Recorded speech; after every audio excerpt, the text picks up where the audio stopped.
کا پیر گہرا ہو چکا تھا۔ ہوا میں ٹھنڈ کے ساتھ ایک عجیب سی سنسانیت تھی۔ پورے علاقے کی لائٹ کئی گھنٹوں سے گئی ہوئی تھی، اندھیرا ہر سمت پھیلا ہوا تھا۔ پولیس آفیسر انسپکٹر فہد اپنی موٹر سائیکل پر تھانے سے گھر واپس جا رہا تھا۔ دن بھر کے کام سے تھکا ماندو حبس چاہتا تھا کہ جلد سے گھر پہنچے اور تھوڑا آرام کرے۔ راستہ ہینگل کے کنارے سے گزرتا تھا، لیکن فہد کو ڈر نہیں لگتا تھا۔ آخر وہاں پولیس والا تھا، بہادر نندر، مگر اس رات فضا میں کچھ الگ ہی بات تھی۔ ہوا میں ایک عجیب بدبو تھی، جیسے کسی پرانی چیز کے جلنے کی۔ درختوں کے درمیان کبھی کبھی سایہ سہلتا دکھائی دیتا، جیسے کوئی پیچھا کر رہا ہو۔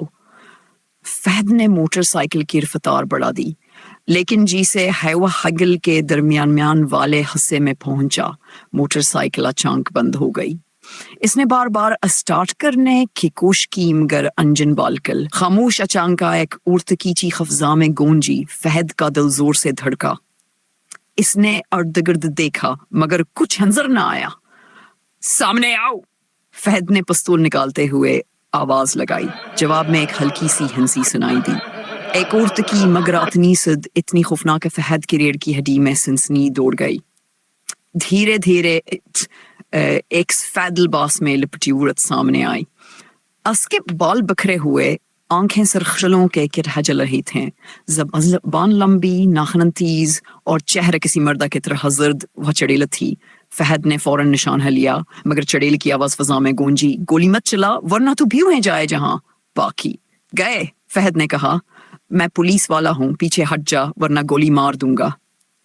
چڑیل ہنسی، ایک ایسی ہنسی جو دل کو چیر دے، پھر وہ اچانک فہد کی طرف پکی۔ فہد نے گولی چلائی، لیکن گولی سیدھی اس کے جسم سے گزر گئی جیسے دھواں ہو۔ چڑیل نے اپنے لمبے ناخن سے فہد کا بازو پکڑ لیا۔ اسکول مسبر فجی ٹھنڈا تھا۔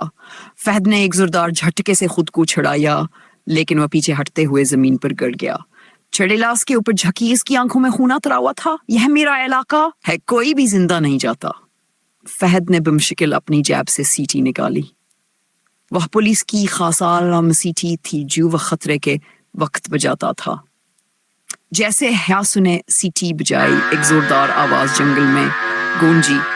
چڑیل نے کانوں پر ہاتھ رکھے اور غصے سے چیخاٹی۔ وہ پیچھے ہٹی، لیکن پھر دوبارہ جھپٹنے کو تیار ہوئی۔ اصل میں دور سے ایک شخص آتا دکھائی دیا۔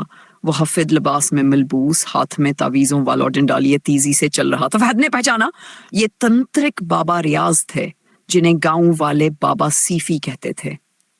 بابا ریاض فہد کے پاس پہنچے اور بولے، ہٹ جاؤ پیچھے، یہ عام چیز نہیں، یہ اس درخت سے بندھی روح ہے جو 20 سال پہلے جلایا گیا تھا۔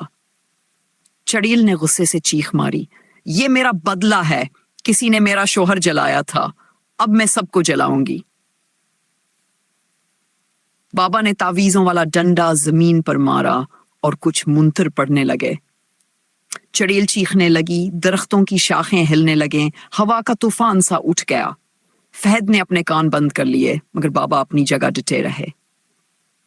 اے بدروح، تو اپنی سزا پوری کر چکی، واپس جا جہاں سے آئی تھی۔ ہوا بن کر فضا میں غائب ہو گئی، ہوا رک گئی، درخت خاموش ہو گئے۔ فہد نے گہرا سانس لیا۔ بابا ریاض نے آہستہ سے کہا، اب یہ جگہ پاک ہے، مگر یاد رکھو بیٹا، ہر برائی ختم نہیں ہوتی، صرف سو جاتی ہے۔